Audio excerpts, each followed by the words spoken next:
Welcome to the second floor of the Duncan Student Center. Austin Rooney alongside Caroline Pineda and Chris Frick. We're glad to have you with us. We're going to jump into Notre Dame, Boston College, and all other things around college football in a couple of moments. But first, let's take a look at the intro. Hello, I'm Father John Jenkins, president of the University of Notre Dame, and thank you for watching Shamrock Sports. On 3rd and 8, drops back, the Irish bring 5. Thrown to the left, intercepted. Kyle Hamilton will go. Touchdown, Notre Dame. 1st and 10 from their own 42. They give to around the right side on the reverse. Running free. The 10, the 5. Touchdown, Notre Dame.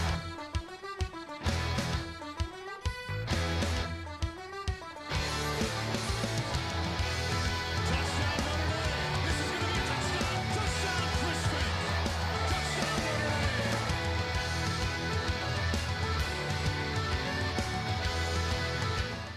Back inside the second floor of the Duncan Student Center. Let's jump into that last game against Navy. It was a really dominant performance from the Fighting Irish. What were some of your takeaways? Yeah, well, my main thing was the defense and the defense's confidence. And granted, I take it with a grain of salt because it is the triple option. And defending the triple option doesn't really give you the means to defend anyone else because it's so different. But it established that confidence for the defense that I think they really needed. Chris? My main takeaway from the game is Ian Book has his swagger back. You know, there was that tough two-game stretch between Michigan and Virginia Tech where people started calling for his number. People wanted Phil Dracovic on the field, and he has proved those doubters wrong against both Duke and Navy. He is throwing the ball with conviction. He is throwing accurate passes. He had some great deep balls against Navy. I know it's a lesser defense, but he was throwing really well, really accurately.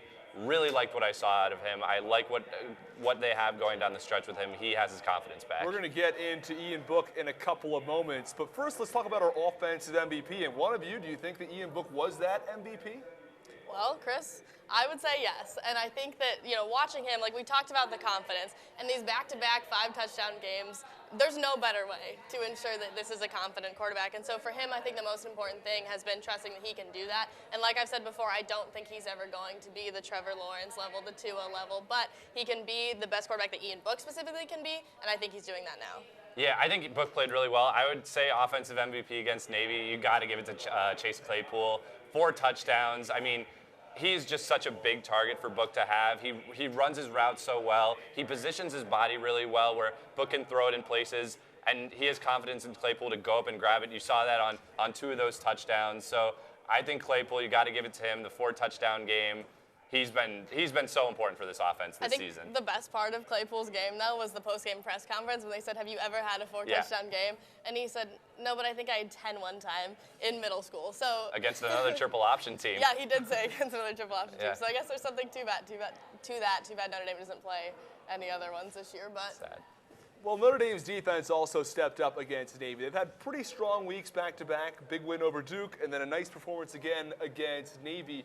Who was your defensive MVP, Chris? I would have to go with Khalid Kareem. I mean, obviously he had those 2 fumbles, and those aren't just important in terms of getting Notre Dame the ball, but against a team like Navy, it's really important to get out to that early, quick start.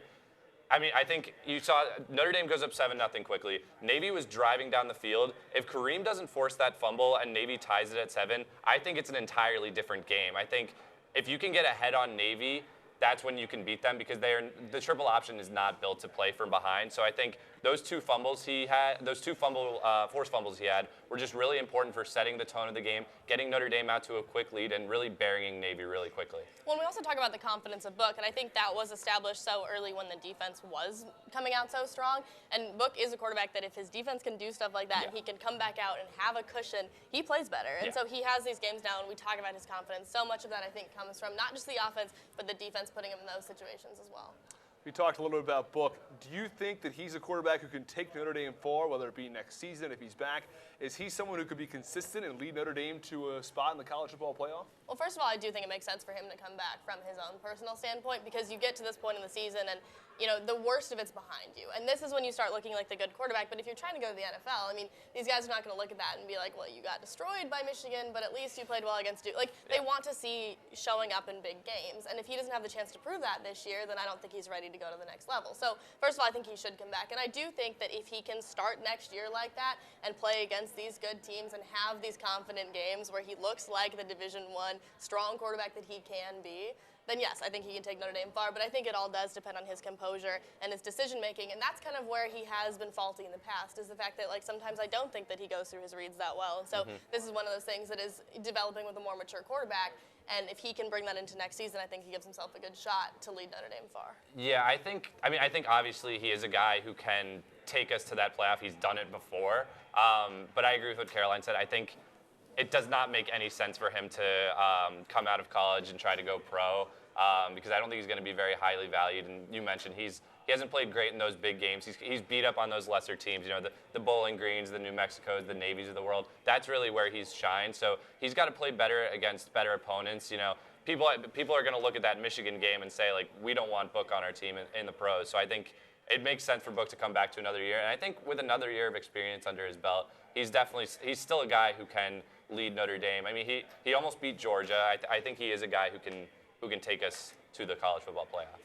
One other point here, Phil Jurkovec, this will be his third year with the program next year. If Ian Book returns, is it automatically Ian Book's program? No. No. No. You definitely have a quarterback controversy, and you know that because this is not a program that's shied away from that in the past. So many Notre Dame programs have had the two quarterbacks competing for the job, and it's something that I think the coaching staff likes. And I think it's also something that gives Book the ability to become the next level quarterback that he's trying to be, because if you suddenly have the competition of, like, the starting job's not yours anymore. And when he won the starting job, it was a quarterback competition. So he gives himself the chance now to be that better quarterback and have that pressure on him that he needs to show out and perform like that. And I think it actually might make him a better quarterback. As for Jurkovec, I think he has all the skills necessary to do that, but I think we haven't seen that yet. And when Book did really hit, that part of the season where he stumbled, they weren't ready to say that Jurkovec would be the quarterback that could replace him. And Kelly said, if I thought that this would be the better option, we'd play it. So the fact that your amazing, like, highly touted recruit isn't there yet, midway through his second year, is a little concerning to me, and the question is, can he be there for his third? But I do think we'll have a full-fledged quarterback controversy. The Notre Dame coaching staff has made it clear that Phil Jurkovec is not ready to be the starter of this team yet. I think if he was ready, I think he would have been brought in against Virginia Tech because of how Book played against Michigan and how he played against Tech. But I think the fact that he's not ready yet means that in the foreseeable future, it's Book's starting job to lose. But I think with another offseason under his belt, Jurkovec definitely could be coming for that starting role, and he's going to be hungry for it. Like you said, he's been sitting on the bench for 2 years. I think he's ready for his moment. I think he's ready for this to be his team. It's just a matter of when the coaching staff thinks he's ready. Another player that had a big-time game, Chase Claypool. We talked about him a little bit, had 4 touchdowns. Is he a first-round talent in this NFL draft? Yes, after this game, yes. Before, I would have said probably not. But this is the thing with Chase Claypool is I think he could have had this game any game this season. The fact was that he wasn't set up to do it. So I don't think we talk about Book and how much Book has developed. I think Claypool's confidence, I think Claypool's talent has been there since the beginning of the season. And I think, he's developed because he's gotten more opportunities and he's taken advantage of them. But this isn't a guy who I think you look at and you say, like, has made vast improvements from the beginning of the season. The difference is that the people around him have, and it's enabled him to have the opportunities to really show what he's capable of doing and show these NFL scouts, like, okay, I'm capable of doing this. And I think he does set himself up to be an end of the first-round draft pick. Yeah, I think he's a really dependable guy. I think he's someone who we mentioned Book can really look to whenever he's under pressure. He's always looking towards Claypool. I don't know if I see him as a first-rounder just because I don't think Claypool is as good as Boykin was last year. And I think Boykin didn't go in the first round. I don't see Claypool going either. And, you got a talented wide receiver class, obviously Jerry Jeudy coming out this year. I don't know if teams are going to be needing a wide receiver and if they're going to look towards Claypool for that. One other point here, the defense had a big-time game versus Navy. Does this make a difference for Notre Dame down the stretch, or is this a triple option game, and is this only something that gives Notre Dame a little bit of momentum going forward? Normally, I would say no, that it's a triple option game and that you can't really look at it you can't compare it to other games. But the fact that this weekend they're playing a Boston College team that's 5th in the nation in rushing yards per game, 282 yards per game, with a monster in A.J. Dillon, I think this game is really important for them. Having that confidence in stopping the run is going to be really important for Notre Dame this weekend. And having that against arguably the best running team in the nation in Navy is going to be important. And this weekend they're only going to have to stop one guy. Last weekend they had to stop 3. So I think that's going to be a big difference maker for them. Yeah, like I said, I think the big thing for the defense is that confidence, and you take that now, especially for the linebacking core that was doubted and came in as one of the weak spots for this defense. They've shown that they're actually one of the strengths. So now you can take that, Drew White really leading that 10 tackles. He led the team against Navy, and so now they can take that experience and they can translate it to another run team and have the chance to have another big game this weekend. There was a lot of chaos in college football last week, and with more on that, we sent it down to David Korzanowski. I'm David Korzanowski, here to bring you up to date on college football with a look around the scoreboard in Week 12. A trio of ranked matchups inside the top 20. First, number 4 Georgia taking on number 12 Auburn on the road. Jake Fromm threw for 3 touchdowns and had the Bulldogs up 21-0 entering the fourth quarter. But then the Auburn Tigers stormed back and scored 14 straight until 2 big stops from the Georgia defense to preserve the Georgia win. Final score was 21-14 Georgia. And then number 8 Minnesota looked to move to 10-0 following an upset win over Penn State. But it was number 20 Iowa who would come out on top over the Golden Gophers, winning 23-19. Iowa took a 13-0 lead in the first quarter, and running back Tyler Goodson had 13 rushes for 94 yards and 1 touchdown. And then, arguably the biggest game of the weekend, number 10 Oklahoma storming back from a 28-3 deficit over number 13 Baylor. Gabe Bursick hit the game-winning field goal with just 1:54 left to give Oklahoma the 34-31 victory. Jalen Hurts threw for 297 passing yards and 4 touchdowns and gave Baylor their first loss of the season. And then the top dogs took care of business, numbers 1, 2, and 3 cruising to easy wins. Number 1 LSU won 58-37 at Ole Miss. Joe Burrow threw for another 5 touchdowns and a 94.7 QBR. Burrow now leads the Heisman race with 38 touchdowns and 6 interceptions on the year. Number 2 Ohio State blew out Rutgers on the road, winning 56-21. The Buckeyes defense forced 3 turnovers, and Justin Fields had 305 passing yards and 4 touchdowns. And that was just through 2.5 quarters. In the third quarter, he was relieved by backup Chris Chugunov. Number 3 Clemson didn't break a sweat in their last home game of the year, winning 52-3 against a 7-win Wake Forest team. Trevor Lawrence threw for 4 touchdowns. But arguably the biggest news of the week in college football, Tua Tagovailoa, national champion with Alabama, had a season-ending injury versus Mississippi State. He dislocated his hip, was carted off the field, and had surgery on Monday. Team surgeon Dr. Lyle Kane said, quote, "His prognosis is excellent." It remains to be seen how this injury will affect his draft status. And then in the college football playoff rankings show on Tuesday, the top 6 remain the same. Number 1 LSU, number 2 Ohio State, and number 3 Clemson, all undefeated, followed by number 4 Georgia, number 5 Alabama, and number 6 Oregon. Notre Dame, on the other hand, came in at number 16, most closely trailing number 14 Baylor, who is 9-1, and number 15 Auburn, who are 7-3. And that does it for this week's look around college football. Thanks so much, David.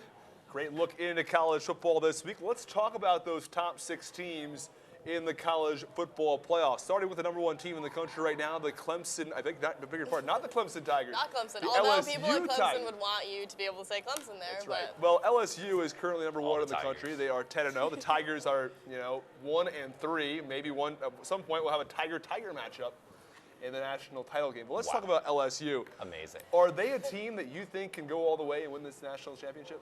Oh, Chris? yeah, for sure. I mean, if you don't think that LSU can win the national championship, you haven't been watching college football this year.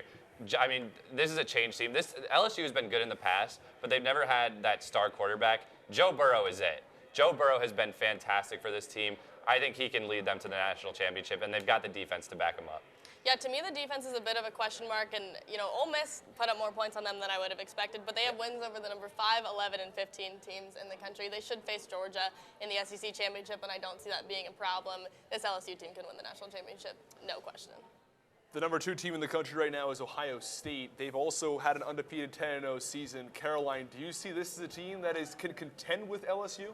Ohio State is not just beating teams. Ohio State is blowing Yeah. teams out. This Ohio State team is solid. They're fully capable of winning a national championship. They have a lot of those resounding wins. They play Penn State this weekend. If they do that, they're secure in their conference championship. And yeah, this Ohio State team is fully capable of winning. Yeah, Caroline said it all. They haven't even played a close game yet. I mean, they've been taking care of business all over the board. They're one of the most talent-heavy teams in the country. I think they're going to be top contender, and I think even if they lose a game, I think they still have a chance. As long as they win their conference championship, I think Ohio State gets in, and I think they have a chance to win it all. The scary thing for them too is like they could beat Penn State this weekend, and then if they lose to Michigan, they could still be in their conference championship.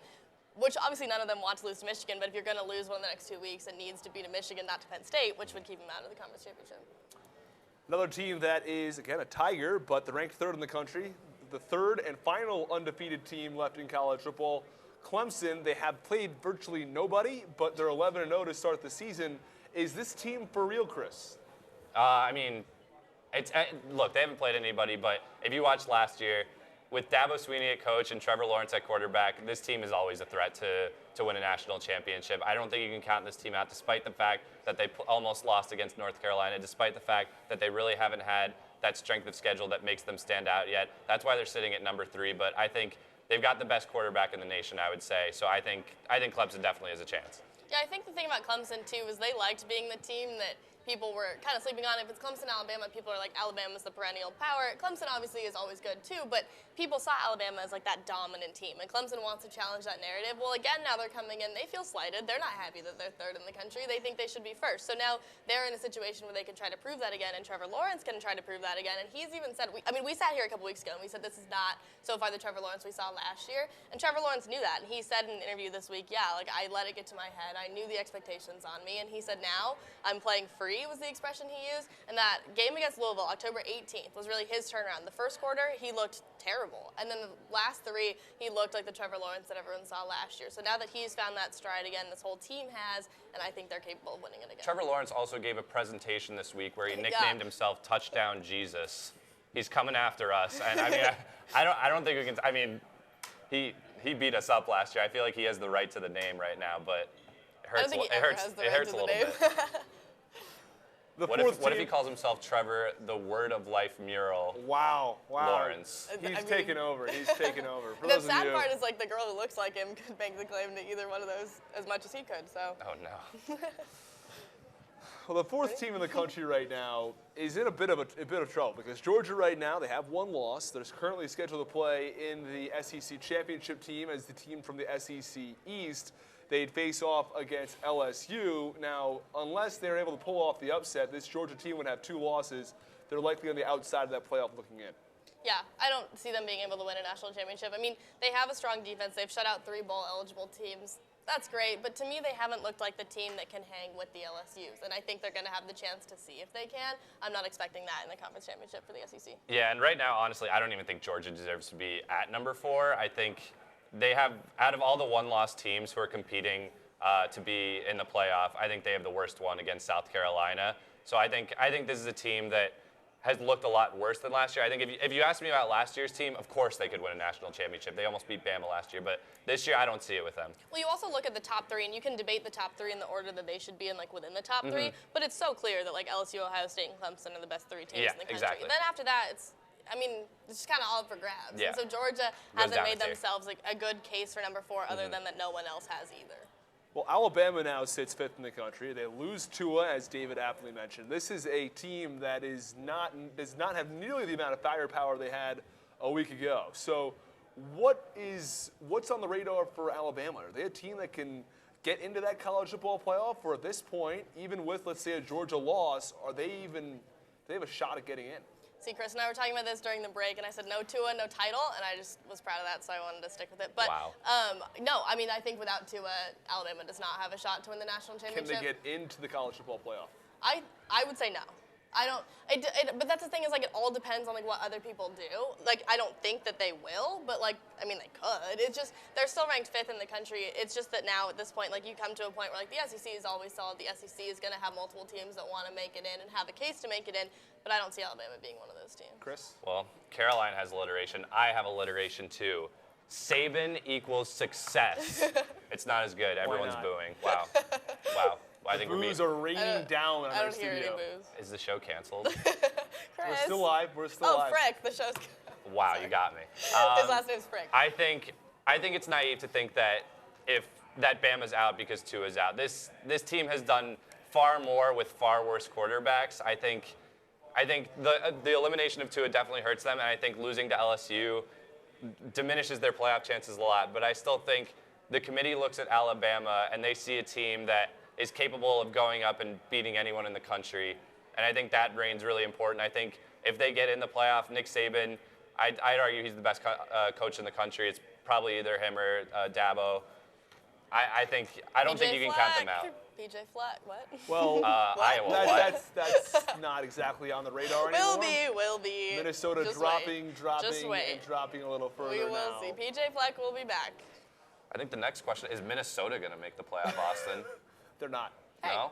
Hey? Hey. Hey. No, Well, they're not going to there make the is playoff. one- there- Not this year. But in there maybe is in the one year's more future. team we'd like to talk about here, and that is the winner of the Pac-12 now, right? You have Yes.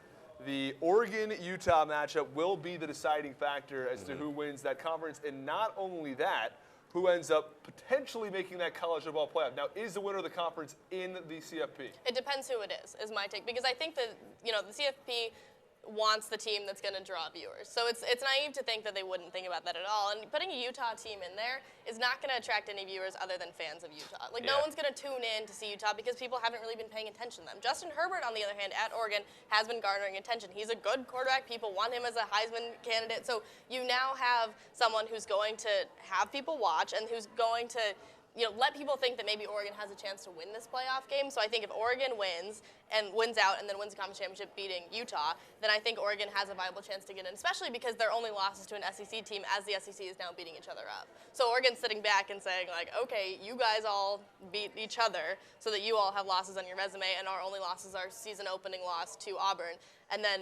But Utah doesn't have the same case. I mean, Utah didn't play the SEC team. So I think you come into this now, Oregon has a chance to make it, Utah does not. I don't think Oregon may have a chance. I don't think they deserve it, though. I mean, you look at their loss against Auburn, a loss at a neutral site against an Auburn team who Georgia just went in, beat them on the road. I think you've seen teams who are competing against Oregon right now for that final playoff spot go in and beat up on Auburn, where Oregon wasn't able to beat them. So I don't think Oregon deserves it. Well, let's move on now. Notre Dame looking still potentially for a New Year's Six Bowl, but it's looking quite unlikely at this point. A lot of people projecting they end up in the Camping World Bowl over in Orlando. I hadn't heard of this bowl prior to this season, but You don't watch the Camping World Bowl I ever? don't usually watch the Camping World Bowl. Do you But like camping, Austin? I don't go camping that often. I should go more, though. Do you like Cheez-Its? Do you watch the Cheez-It Bowl? I don't watch that either, no. sad. No. You There are a should. lot of bowls down there I don't pay attention to. If you're not in the New Year's Six Bowl, I don't think your bowl is all that We important. disagree on that, but that's But for let's another Oh, time. let's here we talk go. about That's for another time. let's I talk said. about the college football playoff Goodbye. now. Of course, of the 6 bowls, Notre Dame is not eligible for the 2 college football playoff bowls, to the Tostitos Fiesta and the Peach Bowl. And then there are 2 additional bowls Notre Dame is also not eligible for. Those are the Sugar Bowl and the Rose Bowl. They have conference affiliations. Notre Dame is not eligible for them. Technically, Notre Dame is eligible for the Cotton Bowl, and they are also eligible for the Orange Bowl, but it's a very tough path to get to either one of them. Chris? Yeah, it's a tough path for either one of them. We were talking about this a little bit before the show, but I mean, you look at who for the Orange Bowl, it's ACC versus either SEC, Big 10, or Notre Dame. Exactly. So Notre Dame has to beat out. And there can't be rematches as well. Yeah, and so Notre Dame has to beat out, and the ACC, Clemson's probably going to get into the playoffs. So that second ACC team, you look at the ACC, there's really not a definitive second team that's. The second team is actually unranked. Yeah, exactly. The ACC is not a very good conference right now, but Notre Dame would have to get in over every at-large SEC team and every at-large Big Ten team, which I don't think gives them good odds. You look at the Cotton Bowl, I think it's even worse odds because they have to get in over every at-large team. Yeah, and you talk about the unranked SEC teams. Well, you know who's not unranked? The 11 Big Ten and SEC teams who are ahead of Notre Dame in the rankings right now. So if you're looking at that SEC, Big Ten, and Notre Dame bid, Notre Dame's not getting that bid. If you're looking at the at-large bid, Notre Dame's not getting that bid. So I would say the likelihood that Notre Dame is playing in either the Orange Bowl or the Cotton Bowl is probably as likely as the weather in Orlando being colder than here, when Notre Dame is probably going to be playing in the Camping World Bowl. Well, the only thing that might give Notre Dame some hope is should some of these teams in the Big Ten, the Big 12, the SEC, the Pac-12, they going into some of these other bowls, whether it be the Sugar Bowl, the Rose Bowl, and taking some spots away from the Orange Bowl and the Cotton Bowl. And that's fine if there's only a couple teams ranked ahead of Notre Dame, but there's 11. That's true. And there's other teams that have a case for that, and there's other teams that, if they show out at the end of the season, and they all have conference championships too, which is part of the criteria for getting in. And if some of these teams can cap off their season with a conference championship, or at least making it to that game and having good performance in that, Notre Dame doesn't have that extra advantage or disadvantage. But in this case, I think it would be an advantage to have that last game to say, like, look, we deserve to be in a New Year's Six. So I don't think that Notre Dame has a shot to be in one of those New Year's Six bowls. I would think the likely one at this point is the Camping World Bowl, assuming that Notre Dame can beat BC and Stanford. And the other thing you really see is the playoff committee has kind of lost respect for Notre Dame. Notre Dame beat a ranked team this week, didn't even move up at all. In fact, moved down one spot. So I think Notre Dame, the committee's not viewing them with favor because they really haven't beat anybody that good this season. So it's going to be tough for them. Let's talk about Stanford very quickly. We will not have a show next week because we're off over Thanksgiving. Does Notre Dame deal with Stanford pretty easily here? I think so. I mean, it is on the road, but this isn't a Stanford team that I think would give Notre Dame that much Just trouble. 4-6 this year. Yeah, I mean, it's not a strong Stanford squad. I mean, David Shaw always plays well against Brian Kelly, so Stanford's always one to mark as like, okay, look out for this upset bid. But it would be that. It would be an upset bid, and I don't think it's one that happens. Yeah, the only thing I look at is Brian Kelly has not won in Palo Alto in his time at Notre Dame. Notre Dame hasn't won at Stanford since 2007, so I think Stanford's always going to give us trouble on the road. I think Notre Dame pulls it out, but I think it's closer than people might expect. Let's talk about this week's game. Notre Dame taking on Boston College. Boston College led by quarterback Anthony Brown. He's 81 for 37 on the season, a solid completion percentage near 60%, 9 touchdowns, just 2 interceptions for the quarterback. Their running back A.J. Dillon's had a solid start to the season, averages over 5 yards per carry and 13 touchdowns. This is a team that's got a solid offense. On the other side of the ball, the defense not so good. Yeah, well, and I think this is the thing with BC. So Anthony Brown, the quarterback, does his job. He takes care of the ball, 9 touchdowns to 2 interceptions. He doesn't turn it over. So he lets A.J. Dillon, his running back, take the majority of their offense. A.J. Dillon averages 145 yards per game. To put that in perspective with Notre Dame, our entire running back core over the past 3 games has had 223 yards total. So this is a team that can run, and they can run well, and their defense is not good. They've held 2 teams under 20 points, and these 2 teams are not teams that you would expect to break 20 points. They're Rutgers and Richmond, and Rutgers is one of the sometimes laughing stocks of college football. So, I mean, the Boston College defense is pretty poor, but they have enough in their run game to pose a little bit of a problem there. They're going to provide the linebacking unit with a decent challenge, but I don't think that Notre Dame is in too much trouble in this one. Yeah, I think losing Aquara really hurts for this game because I think he would be big time in stopping it. But I think even if Notre Dame's defense has a little trouble stopping the run, Boston College is a really bad defense. They're allowing over 300 yards per game in the air, over 120 yards or 180 yards per game, on the ground. So this is a team that really struggles on defense. I think Notre Dame is going to have a field day on offense. Let's talk about Senior Day. This is the day. It's really special for a lot of players. There are some players who do have some eligibility moving forward. Ian Book, one of them. We're going to exclude him from this upcoming segment here. Quickly, guys, who is one player you see making a big impact as a senior or grad student tomorrow? Well, to me, I mean, I want to talk about someone who's not going to be able to make a big impact, but it's someone who I think has made an impact on the field, and now it's his turn to make an impact off the field, and he's out of eligibility, and that's Julian Okwara. I mean, all the seniors were, but he was on this team that was 4 and 6, and he took them now to a point where he became one of these leaders, and now that he's not on the field for his senior day, it's a tough way to go out, but no remaining eligibility and everything gives him the chance to still leave his mark at the end of his time with the program as one of these guys who can still be that vocal leader for the team. And I don't think that's something that he lacks. So I want to give him the credit there, and I think he has had a really large impact on the program. I would say Chase Claypool. I think he's been such a big factor for this team, and I think Notre Dame's going to be really depleted at wide receiver next year, so I think his departure is going to make a big difference for this team. Let's go predictions, finish this thing up. Chris, starting with you, what's your final score? I think Notre Dame wins this one big. I'm going Notre Dame 45, Boston College 13. Did you look at?